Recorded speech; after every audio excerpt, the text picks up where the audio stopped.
All everyone seems to talk about with this new GS Adventure is what it looks like. I don't care what it looks like.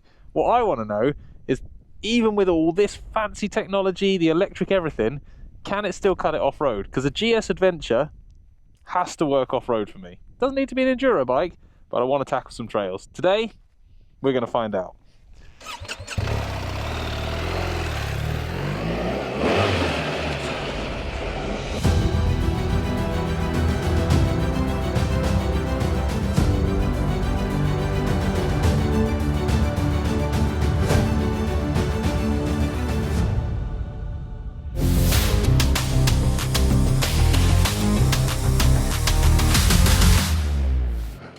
I've actually ridden this quite a few days off-road.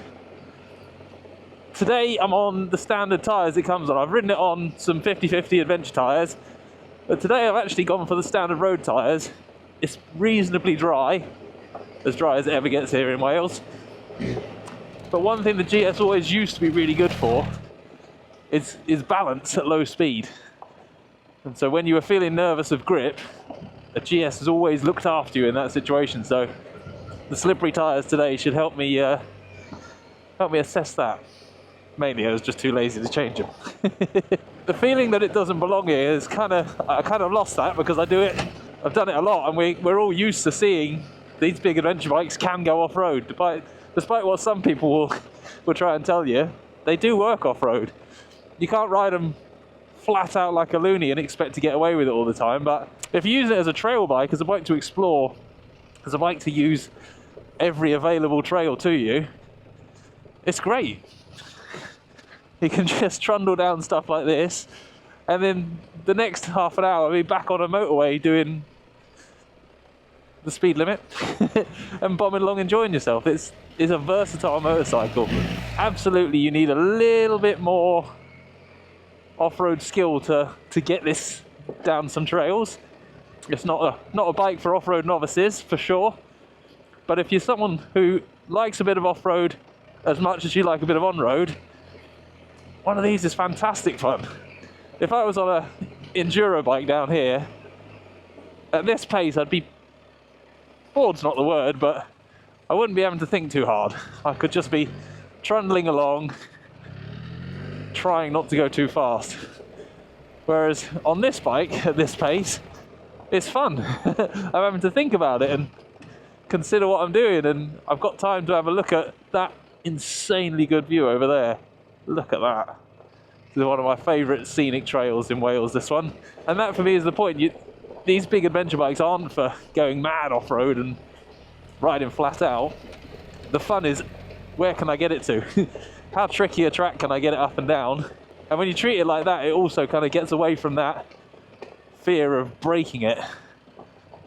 One thing a GS does very, very well in adventure bike world is fall over. And I don't mean that it's easy for it to fall over, because it's one of the better balanced ones. But what I mean is, these things are tough. And I honestly think the new 1300 is tougher than they've ever been before, because it just doesn't seem to smash itself up when you fall off. Absolutely, if you fall and crunch this into a tree or a bank, it gets expensive, but most of those little topples, the engine bars and the cylinders take care of, as demonstrated by the fact that I'm not going to bother with a side stand. Don't need to. It's a GS. Whoa, it's slippery up there. Woohoo!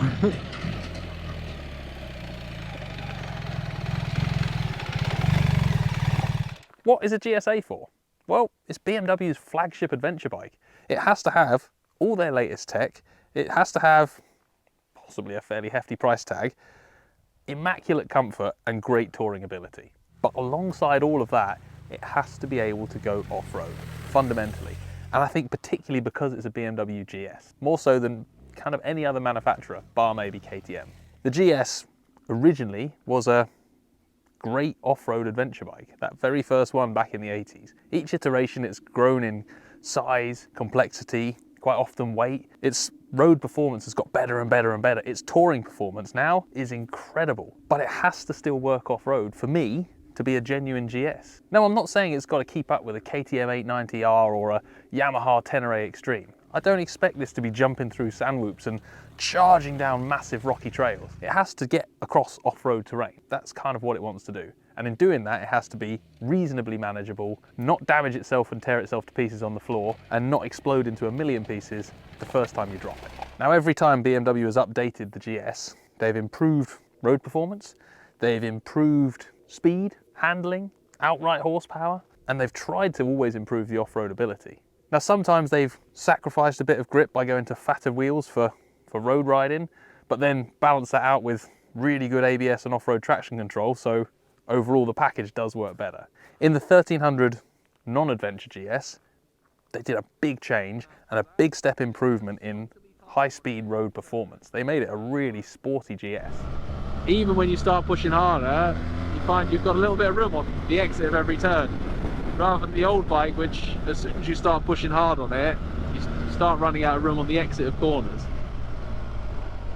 Again, a subtle shift, but a really, really useful, noticeable improvement. In a couple of areas, I do think that loses out to a 1250 off-road, but as a whole package with the more precise front end, the greater amount of options available with the suspension, and the physical size, overall, it trumps the 1250.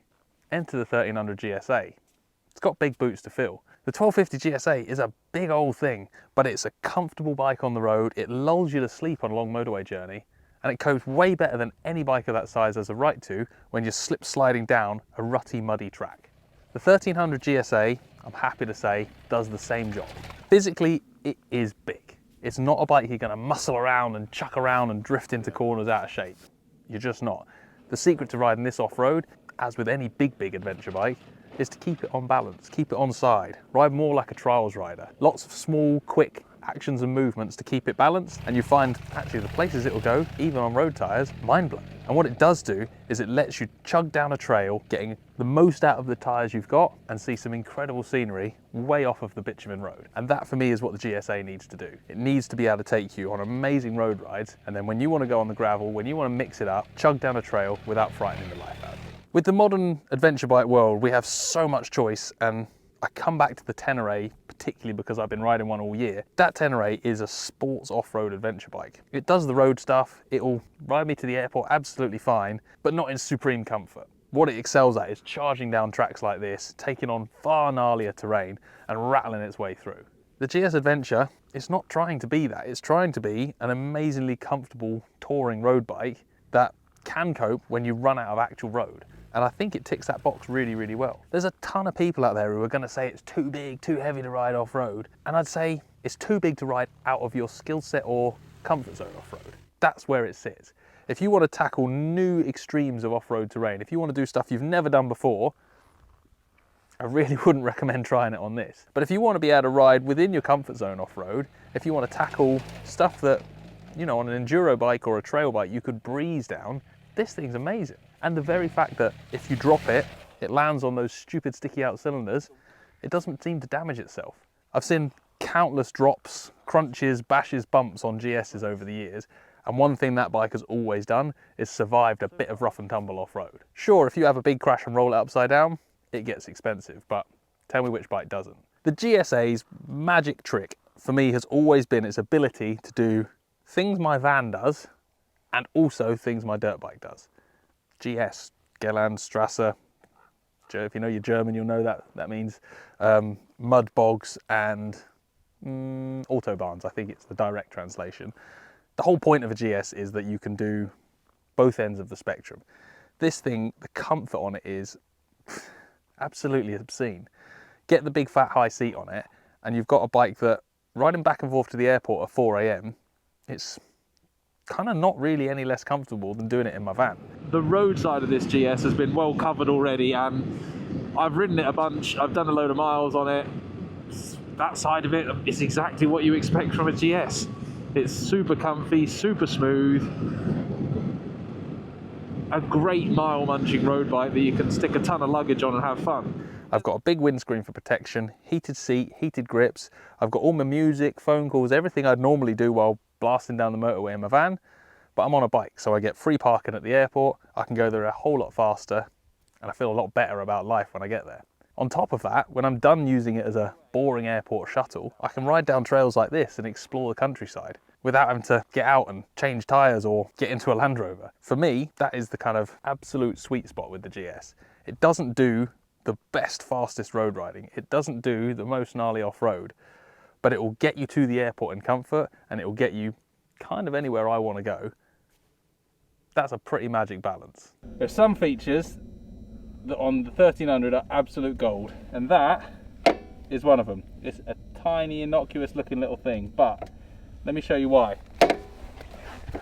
On the old 1250, when you rode that, and same on this one, hits the back of your boot. It gets in the way. Worse still, if you fall off,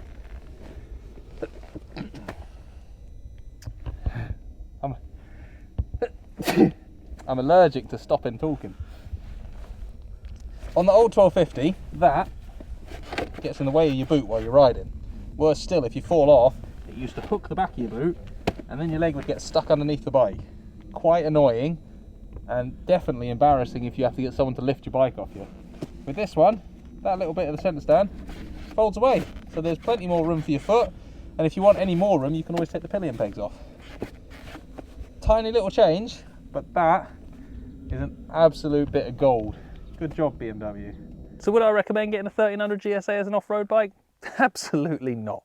What I would recommend is if you're looking for a touring bike with the capability to take you that little bit further off the beaten track than you would do on, say, something with a full fairing, this thing is absolutely mega. We've proven in this video you can take it some pretty disgusting places, and it does rattle and crunch its way through. And actually, in all of the stuff we've done, the only real casualty has been the sump guard. The sump guard that comes on this bike is adequate. It stops stones flicking up and damaging the bottom of the engine. Doesn't stop the engine getting damaged when you drop off a rock step and smack it on the edge. So if I was going to buy one of these and use it as I would use it, I'd definitely go for a slightly thicker sump guard from one of the aftermarket companies. But other than that, just enjoy the ride. If you're finding that you're constantly dropping it, smashing it to pieces, throwing it on its side, then frankly you're taking it places too hard for you to ride that bike. If you want to do that, there are a lot of other bikes to cut your teeth on. Now the final question I know is going to be asked is, why would anyone take a bike of that value off-road? I completely agree with you. This is a great day for me. I borrow this bike, I rattle it down these tracks. In fairness, I'll wash it before I give it back, but I don't have to worry about anything I damage. But I think if you're asking that question, your approach to off-roading is not suited to this bike maybe. If your off-roading involves pushing the limits, crashing into things, smashing through stuff and dropping things, causing some bike damage, this is not the bike for you. This bike is for off-roading within your limit. Take it smooth, take it mellow, enjoy the view, and just trail ride. It's not a competition bike. If you ride it like that, the whole, why would I take my 20,000+ pound bike off-road, it kind of evaporates. You're not going to wreck this by just plonking it on its side.